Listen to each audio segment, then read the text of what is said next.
দিয়া নাই 3 দিন বুলি আশা কৰিছিল কিন্তু টিঙো দিয়া নাই মোক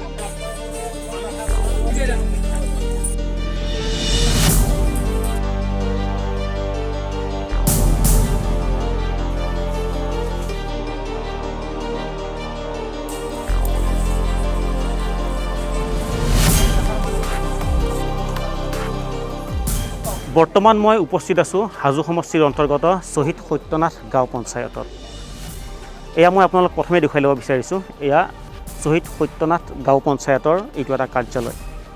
আজি আমি এইকাৰণে এই বাতৰি সম্প্ৰচাৰ কৰিছোঁ যে যি সময়ত অসমৰ বিভিন্ন প্ৰান্তত পঞ্চায়তত যি প্ৰধানমন্ত্ৰী আৱাস যোজনাৰ নামত কেলেংকাৰী সংঘটিত হোৱা বুলি বাতৰি পৰিৱেশন হৈছে আৰু সেনেকুৱা অভিযোগো উত্থাপন হৈছে পঞ্চায়ত প্ৰতিনিধিৰ বিৰুদ্ধে আৰু আজি আমি এক এনে দৃশ্য দেখুৱাম আৰু এই দৃশ্য দেখি আপোনালোকে নিজে উপলব্ধি কৰিব পাৰিব যে এই পঞ্চায়তসমূহত দুৰ্নীতি হৈছে নে নাই এই বিবেচনা কৰিব আপোনালোকে আমি প্ৰথমে পুনৰবাৰ আকৌবাৰ দেখুৱাই ল'ব বিচাৰিছোঁ যে এইটো শ্বহীদ সত্যনাথ গাঁও পঞ্চায়তৰ কাৰ্যালয় আৰু ইয়াৰ ব্যতিক্ৰমী দৃশ্য এটা আমি দেখুৱাব বিচাৰিম যে শ্বহীদ সত্যনাথ গাঁও পঞ্চায়তৰ ঠিক গেটৰ সন্মুখতে থকা এটা বাসগৃহ আমি প্ৰথমে এই বাসগৃহটো এবাৰ দেখুৱাই ল'ব বিচাৰিছোঁ এইটো হৈছে শ্বহীদ সত্যনাথ গাঁও পঞ্চায়তৰ সন্মুখত থকা এটা বাসগৃহ কিন্তু পৰিতাপৰ বিষয় যে এই বাসগৃহটো কোনো চৰকাৰী আঁচনিয়ে ঢুকি পোৱা নাই এই বাসগৃহটো আছে পঞ্চায়ত অফিচৰ একদম সন্মুখতেই সকলো মানুহে যেতিয়া পঞ্চায়তৰ কাৰ্যালয়ত আহে প্ৰথমতে এই বাসগৃহটো দেখা পায় আমি কোনো পঞ্চায়তৰ অফিচৰ বা কোনো দূৰত গৈ পেলাই বাতৰিটো সম্প্ৰচাৰ কৰা নাই একেবাৰে পঞ্চায়তৰ অফিচৰ সন্মুখত আৰু এই বাসগৃহটোৰ মাজত আমি উপস্থিত হৈ এই বাতৰিটো সম্প্ৰচাৰ কৰিছোঁ এই যিসকল ভুক্তভোগী লোক আমি প্ৰথমে কথা পাতিব বিচাৰিম তেখেতসকল আছে এতিয়া আমি আপোনাৰ পৰা জানিব বিচাৰিম যে আপোনালোকক যে কোনো ধৰণৰ পঞ্চায়তৰ পৰা ঘৰ দিয়া হোৱা নাই নেকি নাই দিয়া আপোনালোক কিহৰ কাৰণে দিয়া হোৱা নাই আমাক এতিয়া কিহৰ কাৰণে দিয়া নাই সেইটো আমিতো নাজানো আইডি নম্বৰ নাই বুলি কয় আপোনালোকৰ আইডি নম্বৰ নাই বুলি কৈছে নেকি হয় চাওক যে এই জৰাজীৰ্ণ বাসগৃহটো আইডি নম্বৰ নোহোৱাৰ বাবে ঘৰটো দিয়া হোৱা নাই কিন্তু আমি এটা প্ৰশ্ন এটা কৰিব বিচাৰিছোঁ যে এই বাসগৃহটো কাৰো চকুত পৰা নাই নেকি আৰু এই বাসগৃহটো যে পঞ্চায়ত অফিচৰ পৰা যে দূৰত থাকিলেহেঁতেন সেইটো এটা বেলেগ বিষয় আছিল কিন্তু আমি এইকাৰণে এই বাতৰি সম্প্ৰচাৰ কৰিছোঁ এই বাসগৃহটো পঞ্চায়ত অফিচৰ একদম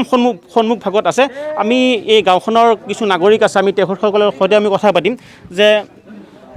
কি ক'ব বিচাৰিব যে এই পঞ্চায়তৰ সন্মুখত থকা এটা বাসগৃহ জৰাজীৰ্ণ বাসগৃহ কাৰো চকুত পৰা নাই এতিয়া কাৰ বাবে এনেকুৱা হোৱা বুলি আপুনি ক'ব বিচাৰিব এইটো পঞ্চায়তৰ সন্মুখত থকা হিচাপত গোটেইখিনি হ'ব লাগিছিলে আমাৰ জিঅ'টেক হৈ গ'ল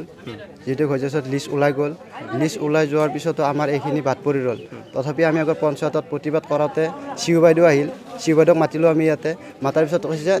নেক্সট বাৰ জিঅ'টেক হ'ব ইয়াতে তেতিয়ালৈকে আমাক সান্তনা দি আছে এতিয়ালৈকে হোৱা নাই বৰ্তমান আজি 2 মাহ হৈ গ'ল কিন্তু ইতিমধ্যে কৈছে যে এইবাৰ অক্টোবৰত জিঅ'টেক হ'ব জিঅ'টেক হ'লে আমি সকলোৱে ঘৰ পাম এইটো সান্তনা দি আছে কিছুমান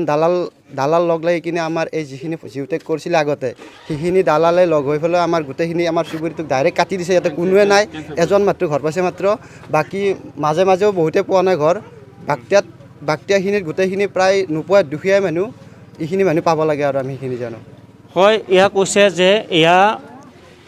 যি তেওঁলোকে পাব লগা আছিল তেওঁলোকে বিভিন্ন কাৰণ দেখুৱাই কেৱল সান্তনা দিয়ে সান্তনাত বাহিৰে যে এওঁলোকে আন কোনো চৰকাৰী সুবিধা লাভ নকৰে কিন্তু সকলো আমি পুনৰ দেখুৱাম যে ইয়াতে আমি এই বাতৰি সম্প্ৰচাৰ কৰাৰ সময়ত যে গাঁওখনৰ বিভিন্নজন লোক ওলাই আহিছে যে এওঁলোকে আচলতে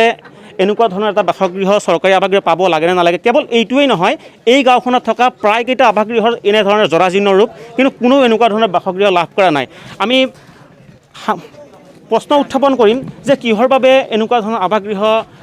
লাভ কৰা নাই এওঁলোকৰ দৰে পৰিয়ালটোৱে আৰু চৰকাৰক দৃষ্টি নিবদ্ধ কৰিবলৈ বা পঞ্চায়ত মন্ত্ৰীগৰাকীক আমি অনুৰোধ জনাম যে আপোনালোকে এইবিলাকত দৃষ্টি ৰাখক যে এসংখ্য দালালে ইয়াতে বিভিন্ন টকা লৈ পেলাই বেলেগ ঠাইত ঘৰ দিছে বা যিসকল লোকে এই ঘৰ পোৱাৰ উপযুক্ত নহয় তেনেকুৱা লোকক ঘৰ দিছে কিন্তু যিসকল উপযুক্ত হিতাধিকাৰী তেওঁলোকক ইয়াৰ পৰা বঞ্চিত কৰা হৈছে হাজোৰ পৰা মই দীপাংকৰ মজুমদাৰ ND24